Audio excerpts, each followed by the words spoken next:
It just drives me crazy how much of that kind of content is just swirling around the internet totally unchecked. Welcome to the Internet Reviewed, where I check on the unchecked content swirling around the internet to call out the bad and bring you the good. This episode, I'm taking a look at a Twitter or X user who goes by the name HealthNerd online, but goes by the name Gideon Meyerowitz-Katz in the real world. Hi, I'm Gideon Meyerowitz-Katz. I'm a researcher and an epidemiologist from the University of Wollongong. In addition to being a researcher and epidemiologist, HealthNerd is also a public health writer. He sometimes writes for big publications like Time, Slate and The Guardian, and he writes a lot at his Medium and Substack blogs about dodgy science, misleading media, and general nerdiness. HealthNerd's whole focus is on providing a counterbalance to the terrible science reporting that the mainstream media is so often guilty of. He used to host Sensationalist Science, A podcast about science, the media, and the truth behind those astonishing headlines you've read. And just to give full disclosure, HealthNerd was once a guest expert on a TV story I did on the health risks of gas stoves. What does the evidence say about gas stoves giving you cancer? There just isn't that much. Most of the evidence that looks at gas stoves and cancer actually looks at whether gas stoves are reducing the risk of cancers because they're comparing gas stoves to wood stoves. Now, the reason I asked HealthNerd to be a part of my TV story is the same reason I'm reviewing him here. He knows his shit. He understands science and statistics in ways that the average journalist simply does not. Scientific research is dense, hard to understand, and I really don't envy journalists who have to try and pick it up and run without a scientific background. Sometimes it takes me, a health nerd who works in epidemiology and has a bunch of letters after my name, quite a while to realise that the media stories were total nonsense. And he's not afraid to embrace the complexity that is inherent with just about any scientific topic. He's even written about that at his blogs. In defense of uncertainty, why taking everything with a grain of salt is often a good idea. But what really gives him an edge is that he's great at communicating health and science stories accurately to the layperson. HealthNerd is constantly offering up way better commentary on these things than much of the mainstream media and online world does. Now, I think the best way to demonstrate the value that HealthNerd offers is with a case study. So, let's take a look at the way he covered a study from a few months ago that found heavy metals, including toxic ones, in tampons. Every few weeks, we are treated to a very similar story. Maybe it's your shampoo, maybe your pantry staples, or maybe some other product that you have somewhere, buried deep in the cupboards of your house. Regardless of the details, the general vibe is the same. There's a thing that you own, that you have used for years, and it might be killing you. Call it the toxic household product story. The toxic household product story is a real favourite of tabloid journalism and clean living influencers, and this one about toxic tampons fit the pattern. The problem with this story, as with so many others in the genre, is that the reality of the findings is not nearly as nerve-wracking as the fear-mongering headlines. Yes, some researchers did find lead in tampons, but let me tell you, as an epidemiologist who looks at studies like these professionally, the levels of lead in the tampons were so low that even if you ate dozens of tampons, you'd still probably not be able to absorb enough of the metal to harm you. Now, it's fairly natural to still wonder, isn't any amount of lead too much lead? Maybe, but HealthNerd helpfully provides some context. And the presence of traces of toxins is not at all unique to period products. Other things, like green tea and dried fruit, have levels of heavy metals that are 10 to 100 times higher than that of these products. He also tells you exactly how the researchers found the lead in the tampons. There was so little lead that to extract any of the toxin at all, the researchers had to boil the tampons in acid, a somewhat different environment from that of your average vagina. Okay, so those of us with boiling acid vaginas might have cause for concern, but what about everyone else? It's possible, in theory, that these minuscule fractions of lead could be a problem at a population level. That is, perhaps out of hundreds of thousands or millions of people, the lead in these tampons combined with other factors could cause someone to get ill. But given the current evidence, it is staggeringly unlikely that there is any real risk to your health or well-being. Okay, so like any good scientist, he's not saying there is zero chance of something bad happening, but staggeringly unlikely sounds like pretty good odds to me. Now, let's compare the way HealthNerd communicated that study to the way this science storyteller communicated it on Instagram. Tell me why nothing in this world is sacred anymore. Tampons? Tampons are out. This study published last week in Environmental International added more info to a growing body of research that tampons contain an above average concentration of heavy metals, including lead, arsenic, and cadmium in over a dozen of popular tampon brands. The reproductive area is the most sensitive place of anyone's body and is probably the one place we would like to not get heavy metal exposure from. And the fact that we're still paying stupid amounts of money to now poison ourselves is wild. I don't know. What's wild to me is going on Instagram and telling hundreds of thousands of people that they're poisoning themselves when, by your own admission, that is far from established. Here she is just a few seconds later in the same video. But here's the caveat. More studies need to be done to see if these metals are actually leaching out of the tampons and into our bodies. It just drives me crazy how much of that kind of content is just swirling around the internet totally unchecked. That's why I get so excited when I come across an account like HealthNerd's, which gets far less attention because taking a calm and nuanced look at these things isn't as compelling as outraging people or telling them something's going to kill them. Side note, at the end of that video on toxic tampons, that science storyteller said, I just ordered a heavy metal test kit and I'm going to test my Tampax tampons at home as an experiment. So if you want to see the results of that, follow along. I did follow along, and as far as I can tell, she hasn't posted the results of her at-home test. I messaged her to ask, but I didn't hear back. What I did find though was that the very next video she'd posted after the tampons one was about the health risks of gas stoves. TLDR, gas stoves are toxic and not in the cool Britney way. Let's just say her take was a lot more alarming and less nuanced than Gideon's take.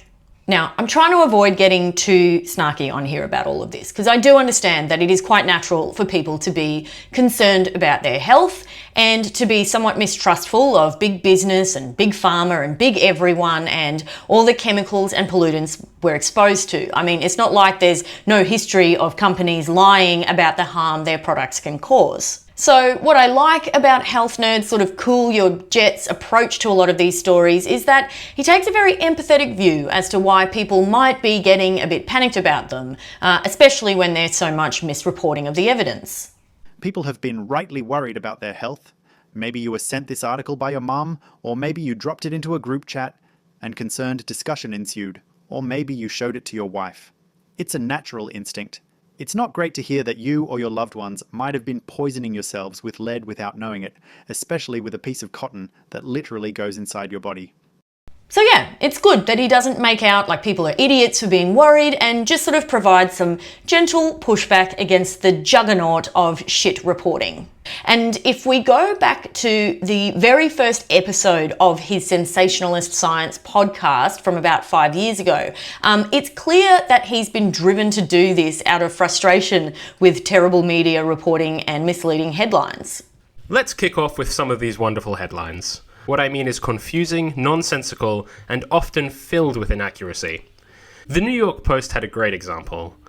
Snorting sugar could help fight lung disease, study says. The Evening Standard was even more explicit. Inhaling sugar can help fight lung infections, experts say. And my favourite, the Daily Mail, that bastion of common sense reporting, went with, sweet! Inhaling sugar can help fight lung infections by stimulating white blood cells. There were hundreds of these, and they were all very positive. In that very first podcast, Gideon goes on to explain that no, that's really not what that study said. It was more this. The study itself looked at alveolar macrophages, a type of immune cell found in your lungs, and checked to see how they reacted to different levels of sugar in the surrounding environment, not even remotely akin to any of the news stories out there. And that's kind of been his jam ever since. Here are just some of the sort of anti-sensationalist headlines on articles he's written about various science stories that have hit the news.